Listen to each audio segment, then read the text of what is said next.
Hello and welcome everyone. I'm your host, Ali, CEO and co-founder of Node. Our goal with this series, as you know, is to share perspectives on the changing digital landscape in our industry. I'm thrilled to welcome Chris Hansen, Chief Corporate Development Officer at Clariant. As you guys all know Clariant, I won't go into it too much, but they're one of the world's leading specialty chemical companies. They pride themselves on an overarching purpose of greater chemistry between people and the planet. They provide innovative and sustainable solutions to many customers all around the world across many different industries. Chris heads corporate strategy, procurement, investments, operational excellence, and digital initiatives for the company. I don't know if there are any other roles, but I think we've covered them all. Chris, thanks so much for making the time. Maybe before we jump into today's conversation, I'd love for you to share a little bit more about your background. Hi, Ali, and very glad to do so. Thanks, first of all, very much for having me here. I'm originally from Denmark. I started my career in management consulting, spending 5 years with McKinsey before joining Clariant back in 2009. I've actually just now celebrated my 15th anniversary with Clariant. In my first years, what I did was to develop and roll out our excellence programs in the company across business units. And then from 2013, I got the chance to move to Asia, first to Shanghai and later to Singapore to lead one of our business units there. And in 2020, I came back to where we have our headquarters here in Switzerland, leading another business unit for a couple of years until I took on my current role. And as you just said, Ali, it's sort of a mix of things. Often I refer to myself as the chief of other, since I'm overseeing what no one else in our ELT executive leadership team are overseeing. So it includes corporate strategy, it includes procurement, it includes the investments of our company, our operational excellence, and our digital initiatives. And digital and Gen AI has really become my favorite hobby in the recent years. I would imagine you spend a disproportionate amount of your time on all the digital stuff, or at least that's what we're going to hone in on today. We're not going to spend as much time on procurement. Very good. Okay, so I've known Clarent for many years, and I would say that they're one of the leaders in adopting all things IT and data management. Can you talk to us about some of the systems that Clarient has in place and how the company has evolved from this perspective over the years? I'm very glad to do so. I think at Clariant we were early to recognize the importance of robust IT infrastructure and data management. And really, our journey began almost 3 decades ago, pretty much with the creation of the company, and we rolled out SAP globally. And for more than 10 years, we've now had one global SAP instance and a global data lake, which is really our single source of truth. And it sounds simple, but I have, in my consulting background and talking to friends, I'm aware that it's not always a given that you have one single source of truth in a company when you look at numbers. Now, since a number of years, all our data and applications are in the cloud. There's something we've done together with AWS. And I think it's important to say the motivation was always a strive for simplicity and cost efficiency, combined with really looking to understand and address the needs of the business. I don't think we ever introduced new technologies out of an aim of being at the technological forefront, but it was always because they support our strategy, they support the simplicity, cost efficiency, and addressing the business needs. And now I think the exciting thing is that this strategy and decades of hard work by our IT colleagues has put us in a very nice situation when it comes to introducing and leveraging generative AI in our company now. And particularly the fact that we have global systems and we have all our data joined in the cloud really gives us a good starting point here. I've been doing this for a long time, and I don't know that I've ever heard a producer say that they've got, a single source of truth. So just from that perspective alone, I applaud you. For other companies that are looking to move in that direction and get their data in a better place, any sort of advice you would give, any sort of first steps?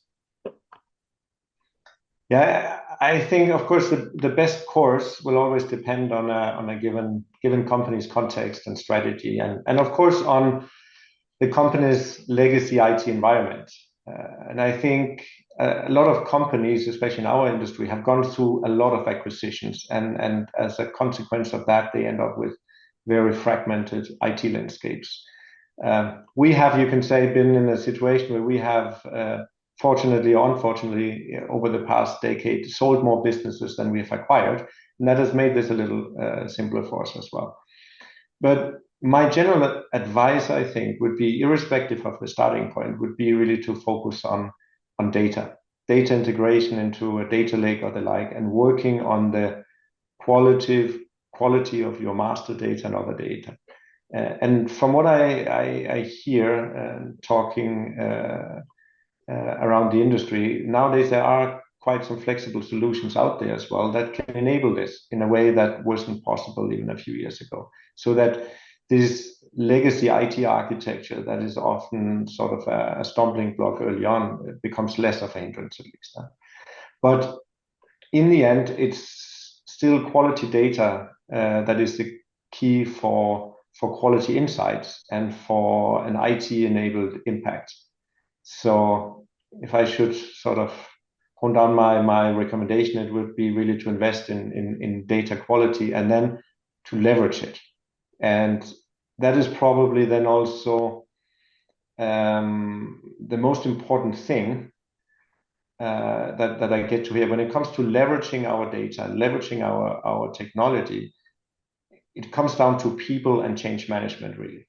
And I've seen so many times that a lot of money is being put into exciting and promising technology, but without creating really the desired impact, because people need to be taken along in this. People need to overcome their fears, their reservations.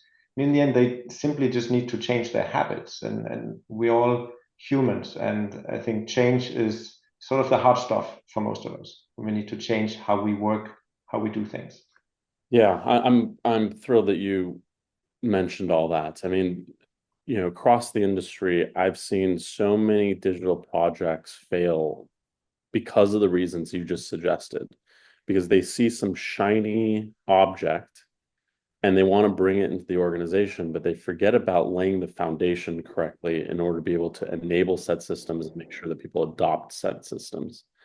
And, we're constantly evangelizing around the industry that, if you want to, transform your org or implement, this system or that system, it's got to start with the data, because if that's not there, I don't know what you're going to push into the system. But you'd be surprised as to how many people kind of miss that. But, it's also an area of great complexity. Like if it was easy to fix the data problem and get it to the place that Clariant has it, people would have already done it. It's hard. It's hard. So I know that we share a passion for all things in, the power and potential of Gen AI. And I've seen a lot of your LinkedIn posts. I know, how proud you are of what you're developing, and I again, I applaud it because I think you're one of very few companies that have stepped out there and said, look, we want to take an ownership in this space, and we do want to lead, and it may not be perfect on day one, but we're at least, we have the courage to step out and do it. And so I'd love for the team or for everyone listening to hear about Clarita. Of course, I hope you would ask that question. So the question is, who is Clarita? And I'd say for many people at Clariant today, Clarita is really their favorite colleague. They talk about Clarita as being their favorite colleague. Clarita is our internal large language model. She's based on Claude, and in the end, she's simply designed to help everyone in their daily work lives and even in their daily private lives. And she's competent, she's knowledgeable, and she's always in a good mood, no matter what you throw at her. But we conceived Clarita in the end in the response to the emergence of powerful generative AI tools in late 2022, particularly the launch of ChatGPT. I think all of us remember this sort of wow moment. And I remember over my Christmas break that year thinking about this could be transformational, and thinking about the enormous opportunities that this technology could really present, but also already reflecting on their risks and data protection risks, particularly in simply using these public AI platform. And this was early on a discussion. So we wanted to do something. And after that Christmas break, I came back and talked to my boss, our CEO, and said, listen, I would like to take this forward. And he said, do that. And here we went. And we talked a lot about it early on, but it was quite clear to us. We had three criteria we wanted to be covered here. The first one was security. The second one was really a fast implementation with speed. And the third one was flexibility. We wanted something that could be adapted going forward. On the security side, it was very interesting because, I mean, we knew nothing really in the beginning. So I thought, okay, let me reach out to consultants. And I talked to a lot of consultants across the industry and different industries in early 23 about their ideas. And everyone was very eager to support. No one knew very much at that point. And what struck us was very few took these security concerns serious enough in the beginning. It was more a notion of either you have to wait or you need to accept that you share your IP and other confidential information with the world. And that was just a no-go for us, because it is our IP that is of crucial value to us, and we would not want to risk that getting out into the public space. And in terms of speed, I mean, I've always been one, I like to think in terms of weeks, not months and years in terms of implementation. We wanted to get going. And I mentioned already on the flexibility, it was really, we knew this was just the beginning, right? We needed something that could be developed on when the technology developed and new use cases emerged.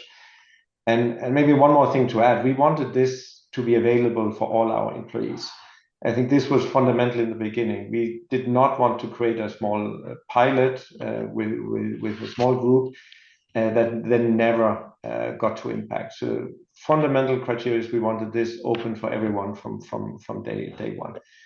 In the end, we found a good partner in AWS. We had, as I mentioned before, we'd worked with them for years and moving everything into the cloud. And we got going with them, I think, in June, and 6 weeks later, Clarita was there as a solution, accessible to everyone, including all the boring stuff. And this is always what takes the longest. So access rights, single sign-on, and all these, what I normally refer to as the plumbing, but it needs to be there to make sure everything works. It was also interesting. The first solution was clearly inferior to what people could do with ChatGPT at that time. But we set and put in place a lot of opportunities to actually feedback and collect feedback, and we caught up quite quickly. And we realized really how important the communication, the training, and the change management more broadly were also in this case. And that is then also what led us to naming our Gen AI solution and coming up with the name Clarita, and to give her an amicable face, because it was about mitigating the fears and the hesitancy of dealing with yet another tool, and instead make this something fun and spark the curiosity of colleagues. And I should maybe introduce, I have Clarita actually here with me. So, That's amazing. so and otherwise, as you mentioned, Ali, you can always find her on my LinkedIn profile as well. But I think this was, in hindsight, a super important thing for adoption and for acceptance of our GenAI solution. And I sorry, I didn't mean to cut you off, Chris. go ahead. No, I was just gonna say, I get that you purposefully opened up to the entire organization. Were there certain functions that you wanted to sort of achieve something for first? Like for instance, I've heard the use case around making the field sales team more productive by putting kind of like the product catalog and product knowledge at their fingertips. Did you guys think through these sort of use cases? I would love to say that we did, but honestly, what we did in the beginning, we said, let's get it out there and let everyone play around and try this out. And the strategy and the structure developed over the first 6 months, really. Then our thoughts around the whole thing became much clearer. And one of the things coming out of that was exactly also some specific solutions. So beyond the what we call now the core Clarita, which is sort of the general Gen AI chatbot, we have specific solutions for different employee groups. So we have our Clarita sales assistant, and what she does is linking all the relevant customer and order and product information for our sales colleagues. So they have everything in one place, and she can help them prepare super efficiently in a high quality way for their customer meetings and find the different information that they need. And this was sort of, but sometimes it's also interesting. This was our vision, what we really wanted. We wanted our salespeople to be able to treat any customer like a key account by having all this information. And it works, and people are doing this. But what really brought the board in, or the buy-in, was the fact that she also helps them to complete some very mundane tasks that they hate. Our salespeople need to follow up on overdues regularly. This is not a preferred task, and it used to be complicated and going into the systems and finding the data and so on. Now they just ask Clarita to give them an overview and put that into an email that they just need to copy into their Outlook, and it's done. And the data quality and everything is much better than it was before. So it's these small things that are actually much simpler tasks that helps then build a credibility as well. And then people start using Clarita for the next thing, and they open up, say, this is actually helpful for me. Got it. Okay, so you're starting to feed um, order data, CRM data, and all of that into the system at this point. This is all in our sales solution, and our general Clarita nowadays has access to anything that you have on your own OneDrive, to your emails, to anything. There's some SharePoints that you have access to. So it becomes really for many people, this is also just a super productive search tool, because I think I had a document talking about this and that 2 years ago. Please help me find this, right? And she'll come up and she'll talk about what this was, and she'll give you the reference to your document. So you just click a link and there it is. And sometimes it takes some getting used to how you do it, but it is super powerful. And another way where we utilize data in different ways in some of the different tools. For the R&D community, we have an R&D assistant in place. And here we have a so-called rack solution that links up to vetted documents, internal and external documents that contain all the knowledge we have on our core technologies. And by integrating that, we really support our scientists in their product innovation, in that troubleshooting. And a third way of sort of utilizing data is in the operation side. Here we have vast amounts of data that we have collected since many years. We have thousands of dashboards. But what Clarita is doing is really she's integrating all this and translating it into forward-looking recommendations. Because a lot of the time is otherwise spent looking at the past while the present is just happening without being optimized. Yep. So it's super powerful. In operations, I would also have to say though the change management task is for us is very large. We have around 70 sites globally, and you need to be there with the people. You cannot just send out an email and a link and say, now here's the tool, use it. You need to be there and you need to adopt it to the individual site. So there's a major task here, and this will take us years to have it in place everywhere. That's amazing. I mean, I think your vision for where you're taking this is spot on, and it is it should hopefully encourage others to follow suit. I'm curious to know, what's getting you excited next? I mean, you've got your hand full with, everything you just mentioned, but is there another big idea that's brewing in the back of your mind? There's a lot of things brewing in my mind. I think if you really think, sort of take a couple of steps back, I'm super positive about the potential here, huh? And we see a lot more potential still in deploying Gen AI and AI, especially also in our operations and supply chain. We see in many ways Clarita being this integrating interface between the digital world and our people, between past insights and present actions.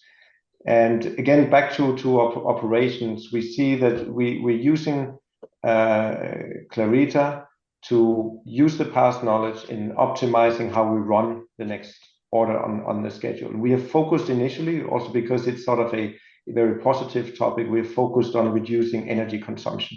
How can Clarita help us do this? And we have operators sitting in a plant in Indonesia speaking Bahasa with Clarita in the local language, getting the recommendations, asking clarifying questions in order to really understand what they have to do. And they see the impact. They see directly how they're saving energy, and they get the credit for it, which is also very important. So it is their achievement, and then Clarita is not taking the credit, but is working as their achievement, their assistant. Thanks so much for these insights. I mean, like I said a couple times, I think you have sped ahead of many others in this industry, and it is so encouraging for me personally to see how much this industry is evolving. Everyone loves listening to these, short, informal conversations with people like you that help shape this industry. So thank you for everything you've done and continue to push. And I'm curious to see where you take Clarita next. Thank you very much, Ali. It was a great pleasure. Thank you, Chris.